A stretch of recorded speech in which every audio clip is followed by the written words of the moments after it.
A huge WWE announcement plus a released AEW star speaking out against the company. Yeah, you're not going to want to miss this. It's all coming up right here on TAS.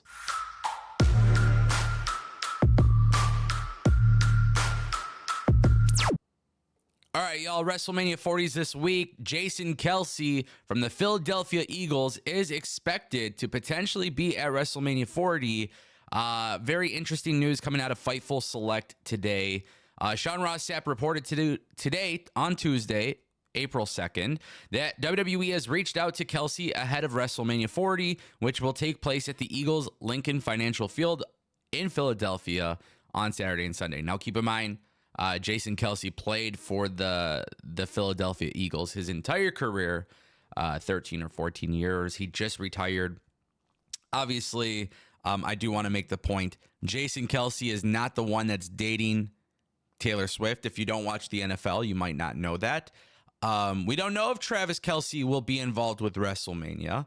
It's been rumored for a while that WWE was interested in bringing in both Kelce brothers.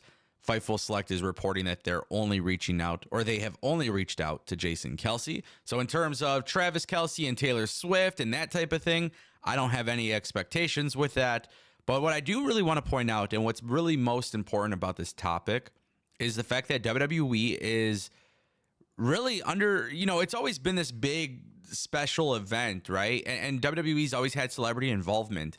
But it just seems like this year Endeavor is treating it slightly more important to have more celebrities at this event. And I think Omer from Real Take Wrestling said it best on our live review show yesterday for WWE Raw, which was the fact that, he kind of mentions like the first two WrestleManias. And, WrestleMania these days, it's not necessarily going to be the payoff for every storyline. You might see new storylines start. It's going to just be a massive event where it's the spectacle for wrestling, for WWE. And obviously that includes more celebrities. And, there's talks of Drew Barrymore being there and so many other different celebrities and artists. Lil Wayne is going to be there. Meek Mill, I think Lil Uzi Vert's going to be there. Like, just a lot of celebrities coming. And I don't know if Jason Kelce is a fan of WWE. I don't watch everything that he does. I know him and his brother have a podcast and stuff like that. To me, Jason Kelce has always been a little bit more likable than Travis Kelce. But obviously the Kelce brothers have just been in the headlines. And obviously I think a lot of that has to do with Taylor Swift as well. But a lot of people have been talking about them. Endeavor wants people there. I'm sure this is Nick Khan just itching to get more people there. So more people are talking about WrestleMania. Now, are they paying people? I don't know how that all works, or are they just comping tickets? I don't know. But it is an interesting strategy. But perception is reality. So if you see all these celebrities there, for somebody who may not be as interested in wrestling, they're going to wonder why is Jason Kelce or why this celebrity and that celebrity are there. And it might make them want to watch. Guys, Slim J from AEW speaking out on AEW. Yesterday, I dropped the news during WWE Raw that 10 AEW stars were released from the company. And I want to show you guys something. Slim J on Twitter, he says, "Thank you to the fans that supported me. My gimmick was trash. I get that. I knew that. My work wasn't though. I worked my shoot job through both contracts with AEW. My role there was to act rich. I have always been far from that in real life. Promise that. All I wanted to do once I was signed was to get my wife and daughter out of the shithole we live in. They are my everything by far. I failed. Does it mean I quit? Not at all. Mouths to feed and I'm broke ASF. So I'm looking for a second job. Stop sleeping on me." This is a very delicate topic, man, because Slim J is not a prominent star on AEW television. He obviously did some stuff with Arya Davari and obviously, being in ROH. I mean, pretty much it was AEW Dark, then really Ring of Honor. But I don't know. You don't typically hear this about AEW, to be quite honest. You don't really hear about AEW having an issue paying people. it's just kind of odd to hear him speak about this because it's not something you hear publicly. So it's kind of hard to really wrap your head around this idea that AEW is not paying people a livable wage. It's hard to wrap my head around that. That's one of the biggest things that Tony Khan has always been given praise from me, is the sense of, hey, this is a company that's a second large option, paying people extremely well. Even people are getting paid to not work. Like, it's, WWE released so many people during the pandemic. AEW swooped people up. AEW is giving people a chance. AEW is giving people a job. That's something that constantly gets praised from me.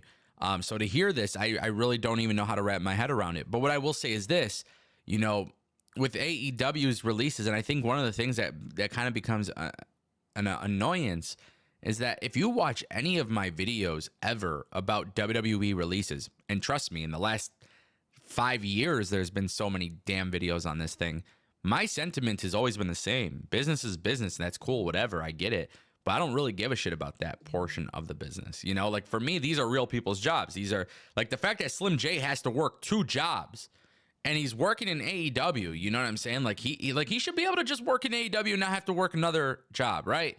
Like, that's how I view it. Maybe it's the wrong opinion, I don't know, but I feel like if you're working for one of these large companies, like, you should be getting paid pretty well. And for me personally, I just always believed, like, I don't believe in releases. I don't really care the 3 letters of the company that's doing them. I don't agree with it. I understand business is business, but I don't agree with it. So if that offends you, that's a you problem. Let's keep it moving. WWE Clash at the Castle, Scotland, 2024, but it is not a stadium show. I thought maybe it would be a stadium show, but today we found out it is, in fact, we did find out, in fact, that it is happening in Scotland, which I'm a big fan of. I'm a big fan of it happening in Scotland. There's a big reason for that, but it's taking place June 15th at the OVO Hydro Arena, and I'm actually very excited about this because look who is on the graphic. So you got Cody Rhodes, Jey Uso, Bianca Belair, Jade Cargill. There's no Rock. There's no Roman. And you got Drew McIntyre there on the graphics. Now, obviously, Drew McIntyre is a Scottish psychopath.